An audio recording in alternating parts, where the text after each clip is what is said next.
I think it's time to have an episode where we just calm down a little bit about the marketplace.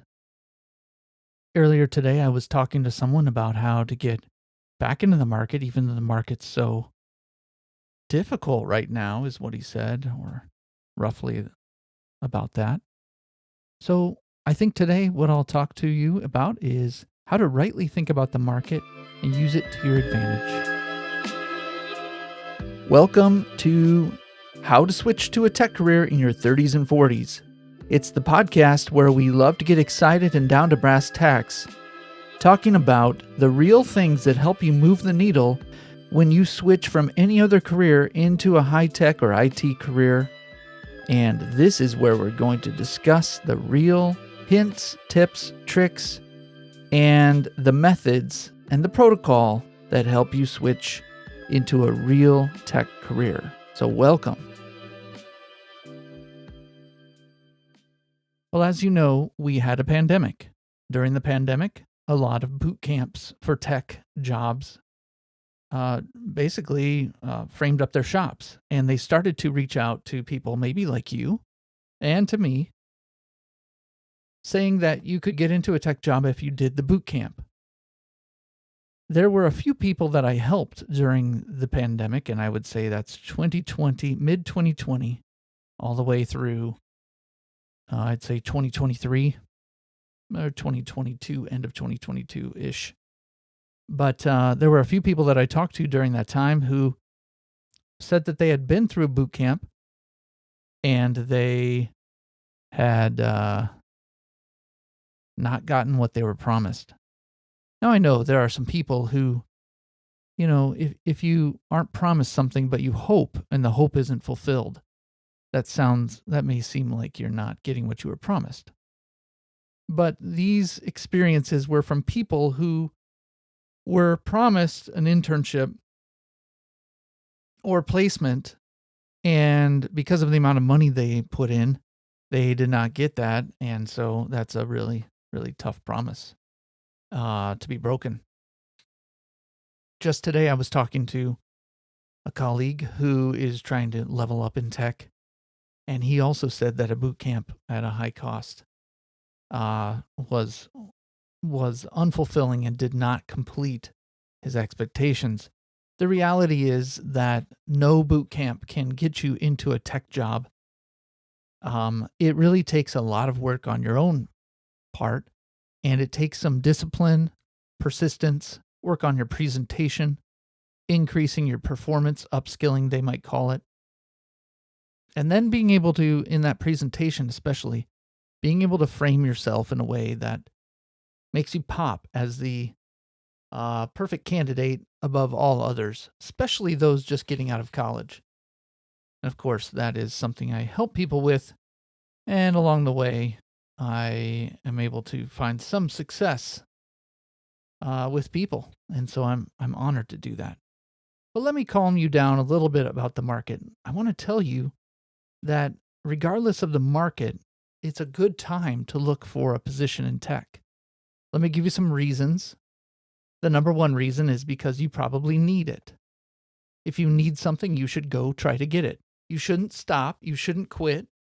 As soon as you quit, you've guaranteed that you won't get your tech position. But if you keep going, you may run into some problems, run into some roadblocks.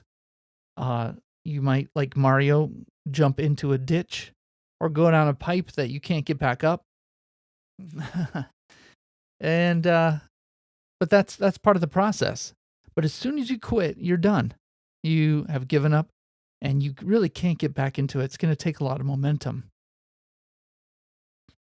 Maybe maybe you have thought, well, is it worth it? Well, I want to challenge you and say, what's the income you're getting right now? And what sort of income do you believe you'll get in a tech position? Probably going to get more than what you're making now. If you're listening to this, you're thinking you're probably going to get more. Let me give you a second reason to get into a tech job and not give up and persist. Think of your family. Your family is someone who depends on you. for either the sole income or part of the income. If you have a two income house, your family depends on you, not just your kids, but your grandkids and maybe great grandkids. Are you thinking about them and thinking about the future? You won't become a millionaire by getting into a tech job, but what you might get is time with your family back, and you might get money for your family. Now, I can say I've been going at this in a tech job for quite a while, and I've had some down years with lower income, and I've had some really high income years, but I've never had a year where I was struggling to make money. Getting the reason tech jobs pay high is because there's a great need for help in technology these days. So your family depends on you for money and for time. I will also say, as long as I've had a tech job, with the exception of when I was traveling, and you can hear about that in one of my other podcasts, about when I was living in a van, uh, part time living in a van. I was traveling to Minnesota, and my family stayed in Iowa every week. Except for that time, I've always had time for the family. Now, have I made time for my kids? I have not always made time for the kids and for my wife, but I've had the ability to do that when I needed to and wanted to. I can say that I was not working 12-hour days. I know there's some tech jobs that require that, but most of my friends who have tech jobs do not have 12-hour days at all. And I don't either. I've had a couple of them, but I don't. Regularly, I would say, getting into a tech job is worth it just for the time. Because there is a culture in tech, unless you're in a FANG or one of the top 6 employers in tech here in America, you're probably going to have some decent hours to work. Let me give you a third reason. I think we can go to number 3. And a third reason to get into a tech job is because times are changing.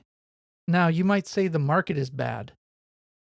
You might say, well, during the pandemic, everyone could get a job in tech, and now they've made a lot of cuts. Excuse me. But what I have found is that when there are a lot of cuts, a lot of people give up from looking. A lot of people change careers. A lot of people who aren't in tech decide it's not the time to switch to tech. So if you go with the herd mentality, you're going to get the herd result. But if you go with the mentality that like in a game, like a survival game, the worse the conditions are, the more people tend to quit. And so those who don't quit and persist stand out just by staying in the game. And all you have to do is not quit. So I would challenge you that that's the third reason to not give up and to keep persisting in a tech job. I want you to go and look in the mirror, see yourself, and say to yourself, I can be good if I keep trying. I can be good at tech if I keep trying. All right? So that is very bad advice if that's the only advice you ever get. Coupled with that advice, you should get things like, well, you need to know what kind of tech you're getting into. You need to know what kind of background do I have that would allow me to get into tech. If given my background, where should I be looking for tech? Like a metal detector out in the yard or in the beach. A metal detector allows you to stop and dig at the places where there is some sort of metal. Might not be the kind you like, might be junk, or it might be valuable metal. But without a metal detector, you just keep trying, you are going to run into some very inconvenient downtimes and depression and just feeling like giving up. So look in the mirror, say, if I keep going, I can get good at tech. And also maybe say, maybe I need to look at myself, look at my background. What sort of career have I had in the past? That might lend itself toward another career in tech. If I'm pretty good at teaching people, maybe I should teach people in tech. If I've been decent at managing people, maybe I should manage people in tech. If I've been good at project management, maybe I'd be good at that in tech. So those are some things to consider. The other thing to consider is your background in the market. If you've been working in the music industry, maybe there's someone in the music industry that can use some tech services. If you've been in banking, you've been a teller at a bank, maybe there are some banks that need people to help them with their website or marketing or project management or the like. So staying in the same vertical or the same market would be good, the same industry. And the other thing you could leverage is staying in the same type of role, adding tech to the role you're doing now, or adding tech to the industry you're in now. So those are ways you can leverage your background, especially if you're in your 30s and 40s. You can't ignore your 20s. You can't ignore your 20s and 30s if you're in your 30s. You've got to look at your background and say, where can I capitalize on that? Otherwise, you're going to feel like giving up because you think, you look in the mirror like I do and say, why? I am not 25 years old anymore. How could I compete with a 25-year-old? And then you say, well, what jobs would favor someone like me over a 25-year-old? And that's not ageism. That's merely, we probably can pay a 25-year-old much less than a 40-year-old. Or we could probably pay a 40-year-old much more, but not in all roles. Maybe more of a management role we could. So think about those things. I hope this has been good for you and encouraging to you. And if it has been, would you email me? info@techlead.com, TEKLEED.com. How to Switch to a Tech Career in Your 30s and 40s is the podcast that tries to help you switch into a tech career, no matter what your background is, give you some support and some encouragement along the way. Now, if you're stuck and you need some help, give me an email at info@techlead.com, info@TEKLEED.com, all spelled wrong. Until next time, my name is Brooks Haynes, and I've been your host today, and I thank you for listening. From the shores of the Vermilion River in southeastern Minnesota, have a good day.